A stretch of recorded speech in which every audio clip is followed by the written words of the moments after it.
చూశారనుకోండి, అది పెద్ద న్యూస్ అవుతుంది. అది మీ పట్ల విలువ అవుతుంది, మీ పాఠశాలకి విలువ అవుతుంది, మిగిలిన వాళ్ళకి ఆదర్శం అవుతుంది, రాష్ట్రాన్ని చెక్కుతుంది. నేను ఎంత మాట్లాడినా దానికి విలువ ఉండదు. అది ఎంతవరకు అంటే దీపం వెలిగించడం వరకే. కాంతి చదువుకోవడానికి ఉపయోగపడిన నాడు దానికి సార్థక్యం.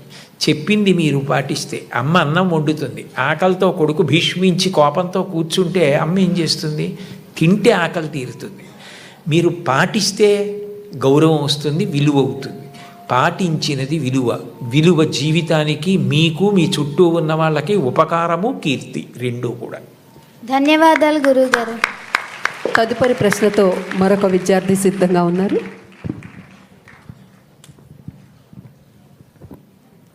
గౌరవనీయులైన విద్యాశాఖ మంత్రి గారికి నా నమస్కారాలు సార్. నా పేరు ఆదర్శ. నేను కేజీబీవి ఎకొండూరులో 10వ తరగతి చదువుతున్నాను. నేటి సమాజంలో నైతిక విలువలను పాటించేవారు జీవితంలో వెనుకబడుతున్నారు. సమాజం మాత్రం ఏం సంపాదించావని అంటుందే కానీ విలువలతో బ్రతుకుతున్నావని అనడం లేదు. దీనిపై మీ అభిప్రాయాన్ని తెలియజేస్తారా సార్?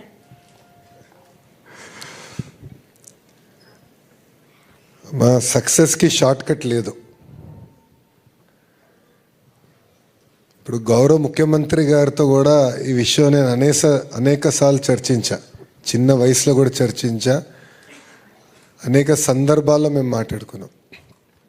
ఫ్యాక్షనిజం గురించి, ఫ్యాక్షన్ రాజకీయాల గురించి మాట్లాడాం. రాజకీయాల్లో రావాల్సిన నైతిక విలువల గురించి మాట్లాడాం. గౌరవ ముఖ్యమంత్రి గారు జీవిత ప్రయాణంలో కొన్నిసార్లు ఇబ్బంది కలిగినప్పుడు కూడా, ఆ రోజు జరిగినప్పుడు కూడా నేను ఆయనతో ఈ విషయం మాట్లాడతాం జరిగింది. కానీ చివరిగా ఒకటే చెప్తున్నా తల్లి, సమాజంలో ఏ మార్పు అయితే మనం ఆశిస్తున్నామో అది మనం ముందల పాటించాలి. అందరూ తప్పులు చేసి ముందలకి వెళ్తున్నారు, మనం కూడా తప్పులు చేసి ముందలకి వెళ్దాం అనుకుంటే మటుకు వ్యక్తిత్వం అనేది ఉండదు.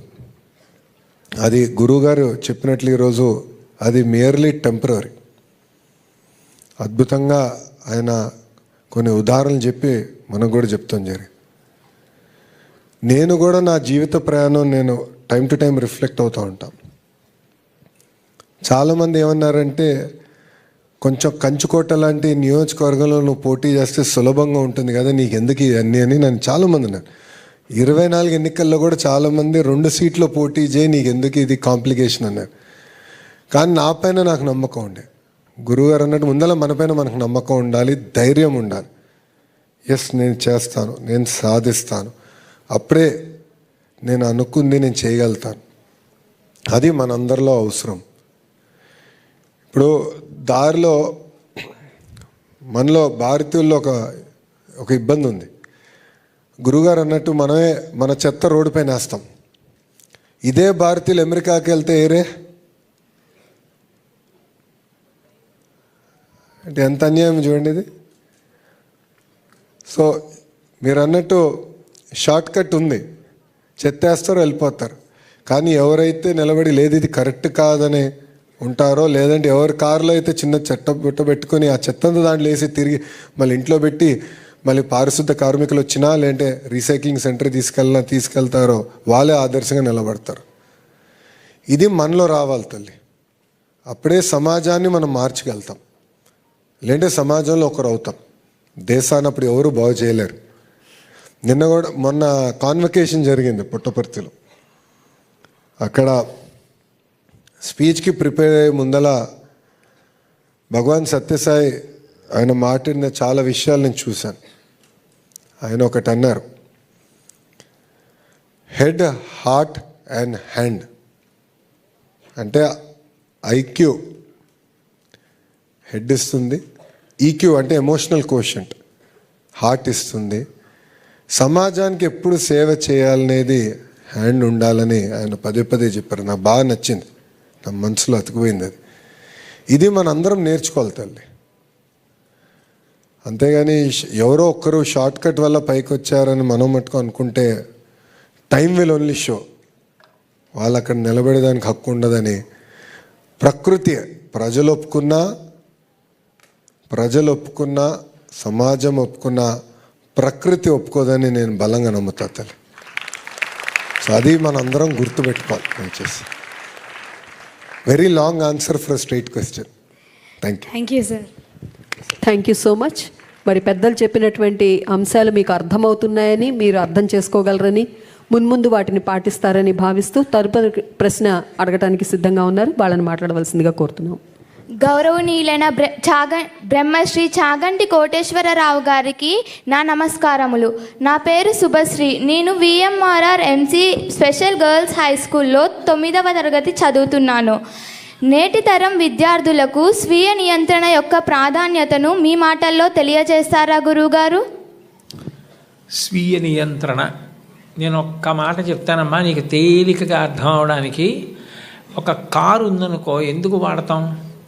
నేను నడిచి వెళ్ళడం చాలా కష్టం, ఎక్కువ దూరం అనుకుంటే తేలికగా సౌకర్యంగా వేగంగా వెళ్ళడానికి కారు ఎక్కుతాను.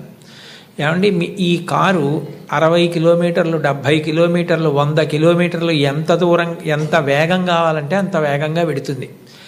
ఆ వేగంగా వెళ్ళడానికి యాక్సిలరేటర్ అన్నది తొక్కితే చాలు, ఈ కారు వేగంగా వెడుతుంది. కానీ ఈ కారు మధ్యలో ఎక్కడైనా ఏదైనా అడ్డొస్తే ఆగడానికి మాత్రం సౌకర్యం లేదు, ఆగదు అన్నారనుకోండి, ఆ కారు ఎక్కుతారా?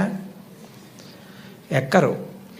వేగంగా వెళ్ళడం ఎంత అవసరమో, ఓ చిన్న పిల్లాడు తెలియక పరిగెడుతున్నాడు, స్కూల్ నుంచి వెడుతూ రోడ్డుకి అడ్డంగా పరిగెడుతున్నాడు, అప్పుడు నువ్వు కారు ఆపాలి.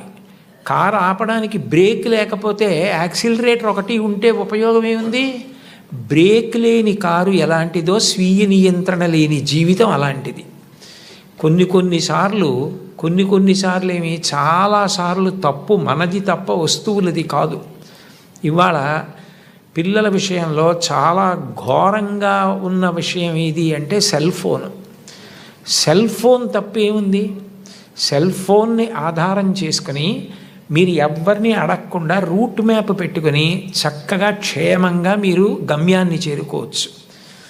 మీరు ఏ విషయమైనా మంచి విషయం గురించి తెలుసుకోవాలి అనుకుంటే సెల్ ఫోన్లో చూడవచ్చు. మీరు ఎక్కడ ఉన్నా కూడా మీ వాళ్ళతో మాట్లాడచ్చు, సంక్షిప్తమైన సందేశం పెట్టచ్చు. అవతల వాళ్ళు ఫోన్ ఎత్తలేదు అంటే ఓ సందేశం పెట్టి వదిలేయచ్చు. కానీ మీరు పక్కన తల్లి తండ్రితో కూడా భయపడిపోయేటట్టుగా, అందులో అక్కర్లేని విషయాలు రాత్రిళ్ళు చూస్తారేమో అని తల్లిదండ్రులు బెంగ పెట్టుకునేటట్టుగా సెల్ ఫోన్ వాడితే సెల్ ఫోన్ది తప్ప మంది తప్ప? సెల్ ఫోన్ పట్టుకొని 2 వీలర్ మీద వెడుతూ చెవి దగ్గర జబ్బమికి మధ్యలో నొక్కి పెట్టి మెడ వంచి డ్రైవ్ చేస్తే సెల్ ఫోన్ది తప్ప మంది తప్ప? సెల్ ఫోన్ ఏం చేస్తుంది? ఒక మోటార్ సైకిల్ మీద ఒక తల్లి తండ్రి, వెనక 2 పిల్లలు, ముందు 2 పిల్లలు, 4 సంచులు తగిలిస్తే మోటార్ సైకిల్ తప్ప, తొక్కిన వాడిది తప్ప? ఎవరిది తప్పు? నేను పొద్దున్న కాకినాడ నుంచి విజయవాడ కారులో వస్తుంటే ఒక సన్నివేశం చూసి చాలా భయం వేసింది. ఒక ఆయన భార్య భర్త కూర్చున్నారు. భార్య గారి ఒళ్ళో ఓ చంటి పిల్లాడు ఉన్నాడు. ముందు ఓ చిన్న పిల్లాడిని ఆయన కూర్చోబెట్టుకున్నాడు. ఆ పిల్లాడు ఆయన చెయ్యిలా పెట్టుకుంటే ఈ చేతి మీదకు ఒరిగిపోయి నిద్రపోతున్నాడు. ఆ నిద్రపోతున్నవాడు ఎప్పుడు జారిపోతాడో తెలియదు, కింద ఆయన చెయ్యి వదిలి పిల్లాడిని పట్టుకుంటాడా? పిల్లాడు నిద్రలో ఇంకా ఇదైపోయి పక్కన ఏ హార్నో వినపడితే ఉలిక్కిపడి పడిపోతే దాని బదులు ఒక ఆటోలోనో ఇందులోనో వెళ్ళొచ్చు, బస్సో ఎక్కి. మోటార్ సైకిల్ మీద అంతమందిని వెళ్ళమని ఎవరు చెప్పారు? ఎంత ప్రమాదం! మొన్న రాత్రి నేను వెడుతుంటే రోడ్డు పక్కన ధాన్యం పోసి పైన పరదాలేసి పెద్ద పెద్ద బండలు పెట్టారు. ఒక 2 వీలర్ అయినా ఆ బండ దూరంగా ఉండి చూసుకోకుండా గుద్దుకుని పడిపోయి ఒళ్ళంతా నెత్తురు కారుతోంది పాపం. ఎవరు చెప్తారు? ఇవన్నీ ఎవరు చెప్పాలి? ఎవరు చెప్పాలి? సెల్ ఫోన్ అలా వాడద్దని మీ అమ్మగారు నాన్నగారు నిద్ర మానేసి మీ పక్కన కూర్చుంటారా? ఒక వయస్సులో అక్కర్లేనప్పుడు సెల్ ఫోన్ ఎందుకు? మా తరంలో మాకు ఇప్పుడు తెలుసు సెల్ ఫోన్, ఒకప్పుడు సెల్ ఫోన్ లేదు అసలు. ఎందుకు సెల్ ఫోను? అస్తమానం సెల్ ఫోన్ వాడవలసింది, అస్తమానం సెల్ ఫోన్లో యూట్యూబ్లో వెతుక్కోవడము, దానికి బోల్డ్ అన్ని మన కామెంట్లు పెడుతూ ఉండడం ఎందుకు? అవన్నీ ఎంత టైం వేస్ట్ అయిపోతుంది. అక్కర్లేని విషయాల జోలికి వెళ్లకుండా పట్టించుకోవలసిన విషయాల్లో శ్రద్ధ పెట్టడమే స్వీయ నియంత్రణ. అది నేర్చుకోకపోతే జారిపోతావు.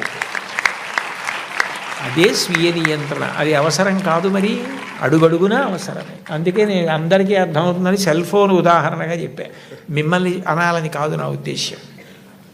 ధన్యవాదాలు గురువుగారు. చాలా చక్కని ఉదాహరణలతోటి నిజ జీవితంలో ఎలా ఆలోచించాలో నేర్పిస్తున్నందుకు మీకు ధన్యవాదాలు తెలియజేస్తూ చివరి ప్రశ్న అడిగేందుకు